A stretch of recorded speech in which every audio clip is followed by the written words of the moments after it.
Hey, this is Matt once again. What about seeing the videos? Another paid request. This time for Edward. Thank you so much for that. For those interested requesting any type of videos, topics, reactions, commentaries, reviews, re-reviews, what have you, feel free to send either directly to my PayPal or join my Patreon. Both links are down below in the info box. Now this is for 2 more episodes of South Park Season 12, Episodes 3 and 5. Now Episode 3 is an episode I heard of, but it was nice to see it fully, as it's very much a reference, homage to the 1981 film Heavy Metal, which I'm a big fan of that movie. Because the story of it is, they hear about in school how there's a warning that stuff like cat urine could help get some people high. You have to be careful of that. And something about like a male cat, if they see another male cat and they release some kind of thing,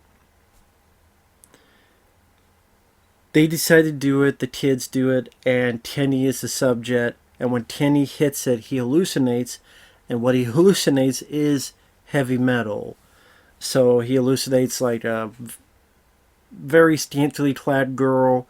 I thought they did a nice job with the animation, making it fairly like the heavy metal animation. They recreate some scenes, like the beginning of Heavy Metal with the car coming out of space. Later on, the B-17 bomber. I thought they did, like I said, nice, fairly decent job trying to replicate that type of animation, and while making thought process of, number one, definitely a lot of sex was involved, so there's just a abnormally amount of tits everywhere during those sections of recreating heavy metal, on objects, on buildings, all sorts of stuff. And of course Kenny's loving it, and when he snaps out of it, he's like punching Cartman, like, why'd you take me out of it? Titties. It's I think it's the way the word came out, the way, I think it was Stan or Kyle who said, what titties? Just the way he said it was kind of like a genuine question, like, what? And then with Kenny, who's usually muffled, it's like, titties. I guess I can't blame him for wanting to go back to that. They were some nice titties. A few of the other hallucinations that involve heavy metal, they do a little bit of the gore, like someone throws a spear, goes to someone's neck. It's also nice that they were able to get a couple songs from the movie. Dan Felder's Heavy Metal, Taking a Ride. Take a ride, ride, ride. Heavy Metal. And of course, they do have the Sammy Hagar, One Way Ticket to Paradise. Call it Heavy Metal Noise. That appears at least 2 times, which was nice. They don't really have much of the other songs in there, but at least they have those 2. And the Sammy Hagar is my favorite song on the soundtrack, so it's nice to hear that. In fact, the episode ends with that song, which is nice. Meanwhile, there's a subplot, kind of a goofy subplot, but kind of funny as well, where the parents they find out this is going on, so they decide to have a meeting, and they're going to get rid of all the cats. So parents, like families, are getting their pets taken away.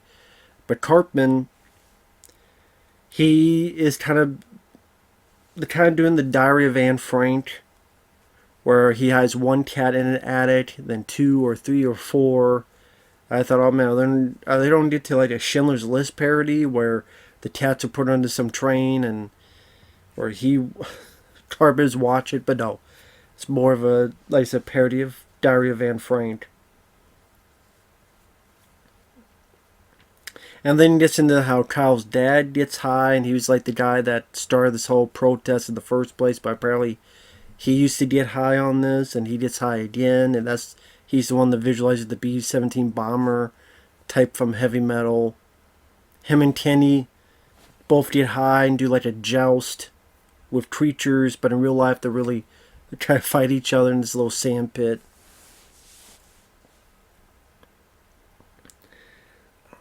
It was a fun enough episode. The heavy metal references, they're definitely a high point since such a big fan of that movie. Like I said, I thought the utilizing some of the actual music from the movie, incorporating some of the style that looked fairly well compared to, like, consistent.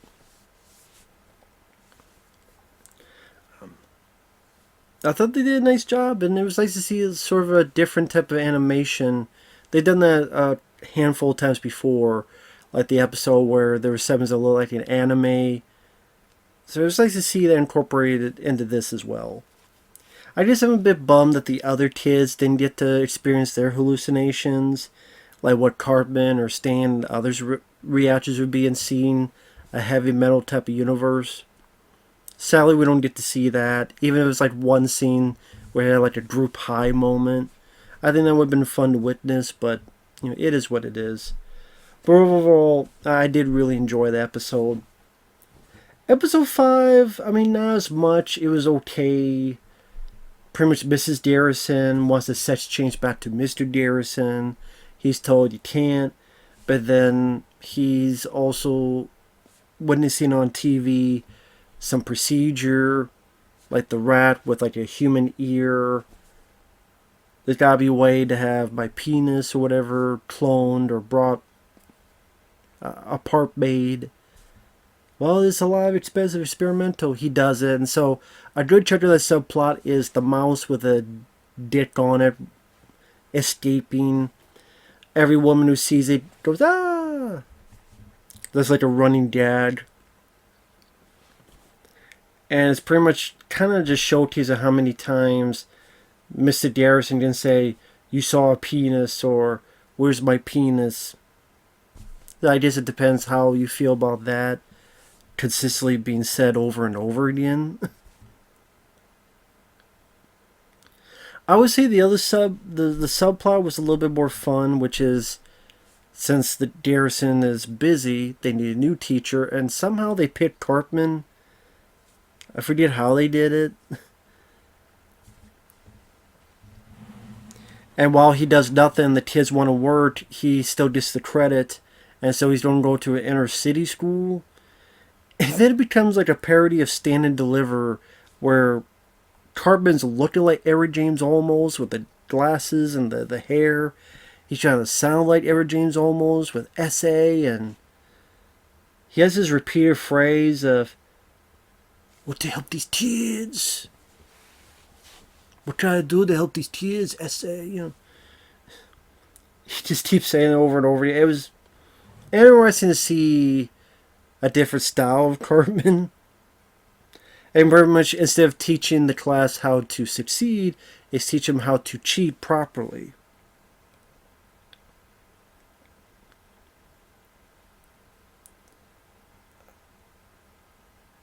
Like I said, I thought that was kind of a fun touch. And like I said, interesting to see Cartman and that garb and trying to have that accent. I guess the other thing of note is there's an actual scene where the mouse with a penis attached to it stops and the two of them start singing a duet, which is like an ode to American Tail, where Fievel, the mouse, is singing. There's another mouse singing, only he happens to have a penis, and the penis starts singing. So it's just very out there, and just saying it out loud just sounds so very foolish.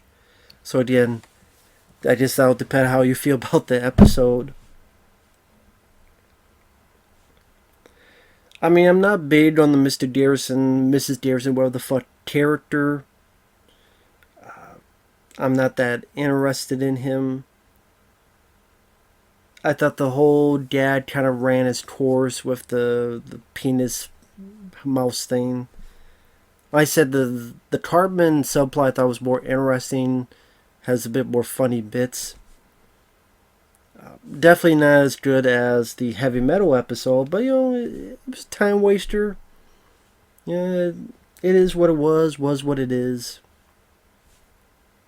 So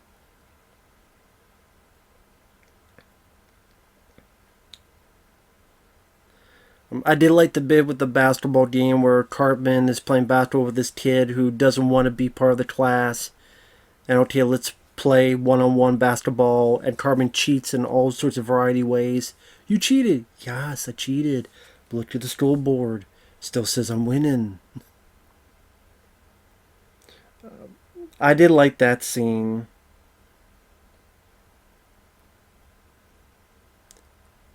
A sight there that I thought was kind of funny was when Mr. Garrison is talking to the cops about what's going on and describing what it is.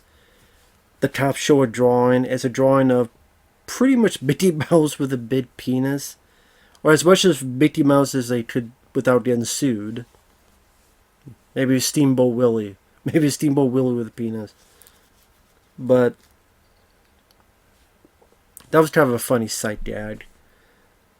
Overall, like I say, it was alright for what it is. Not a favorite of mine, but I've seen much, much worse.